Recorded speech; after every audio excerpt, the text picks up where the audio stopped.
Welcome back. We are now joined by Congress MP in the Lok Sabha, Manish Tewari. Thank you very much for joining us, Mr. Tewari. And we're discussing the Israel-Hamas conflict and how the attack on the Gaza hospital, where more than 500 people could have been killed, could be a turning point in this war. What are the dangers that you see currently, considering the anger in the Arab world cancelling a summit with the US president? Well, Parikshit, first of all, the bombing of the Gaza hospital is absolutely horrific, for the lack of a better word.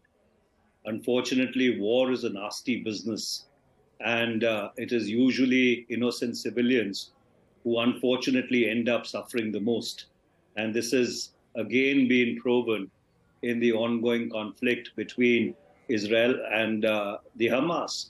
I think it's important to understand why Hamas perpetrated that horrific massacre, which actually became the trigger for events which followed subsequently. There was a wave of reconciliation which was going on all over the greater Middle East, inaugurated by the Abraham Accords, and then the rapprochement between Saudi Arabia and Iran on one side, and even the reported speculation that Saudi Arabia and Israel were also seeking a modus vivendi with regard to their relationship. All this was happening while the Palestinian issue was exceedingly receding into the background. And so therefore, in order to foreground this issue, the Hamas carried out this horrific massacre, essentially trying to set the clock back on whatever positive developments that have taken place in the GCC and the larger or the greater Middle East. And unfortunately, as things happen, when a conflict plays itself out, one thing leads to another. And therefore, there is a greater danger that this war may widen because, as you rightly said, there is anger on the Arab street all across the greater Middle East. The Hezbollah has already made its intentions fairly clear by engaging Israeli Defense Forces on its borders in Lebanon. Then the other neighbors of Israel are also not known to be too friendly. So yes, you are looking at the possibility of a wider conflict, which may consume the entire Middle East and be essentially maybe back to the period between 1967 and 73, insofar as the Israeli-Palestinian conflict is concerned. Now, India, over the last 10 years, has invested a lot in its relationship with the Middle East. How do you think we need to be careful? Do you think there are issues in this conflict we need to be watching out for very carefully? Yes, we came out in Israel's support. Later on, we also said that we continue supporting a solution for Palestine as well, something that the Congress governments have reiterated in the past, even in Parliament. But considering how this issue is going to divide the Middle East, what are some of the points that India should keep in mind? Well, I think it's essential to bear in mind that the Israeli-Palestinian conflict now, unfortunately, goes back a century and 5 years. You know, it all started when Mr. Sykes and Mr. Picot decided to carve up the Middle East into spheres of influence between Britain and France. And it was in 1916 that this happened. And then in 1917, it was followed up by the Balfour Declaration, you know, which recognized the rights of the Jewish people to have their own homeland.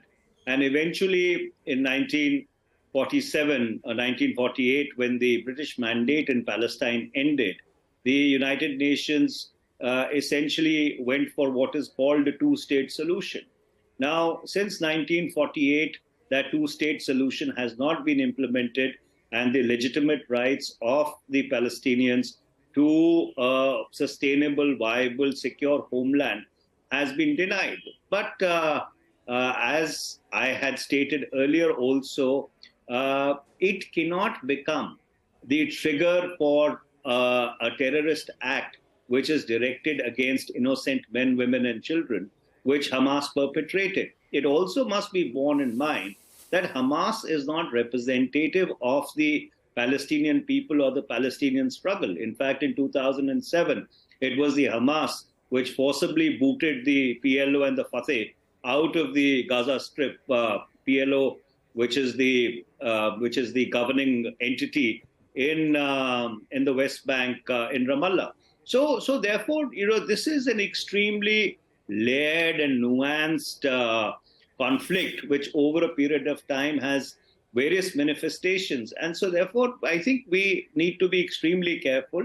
We cannot, and India should not be seen as condoning terror, having been a victim of terror itself. However, simultaneously, we must also ensure that our commitment to a two-state solution for a viable homeland for the Palestinians remains steadfast, remains consistent, and is articulated on every fora and platform which is available to us internationally. Right. And my final question, Mr. Tewari, when it comes to how long could this conflict go on, a lot, of course, depends on Israel and if other countries, if other organizations like Hezbollah get involved very deeply in this. But how will this hospital attack complicate things for Israel, even if Israel was not involved in this attack? Well, as I earlier said, Parikshit, war is a nasty business. And unfortunately, the maximum damage is suffered by innocent men, women, and children.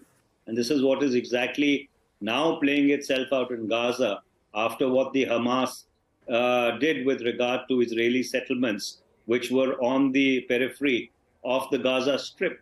So under those circumstances, President Biden is in the region.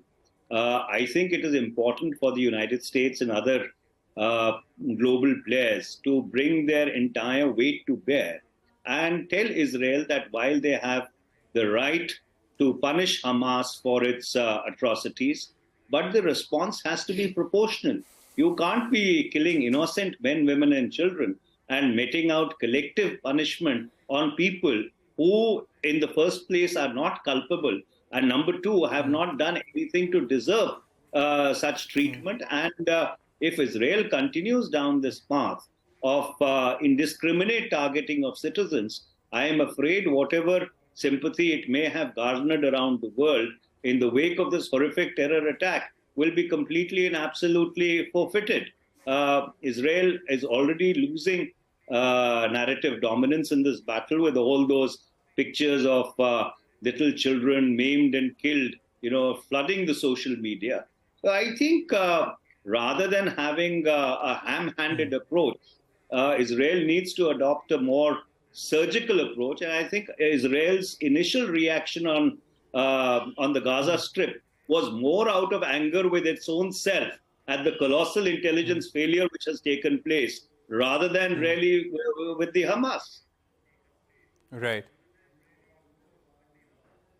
Right. Important points there, that Israel will lose sympathy if it continues attacking civilians, and it will be difficult for countries and allies like United States to continue supporting it in its war effort. With that, it's a wrap on this special broadcast. Thank you very much, Mr. Tewari, for joining us. With this, we end our show, and the news updates continue on CNBC TV 18. Stay tuned.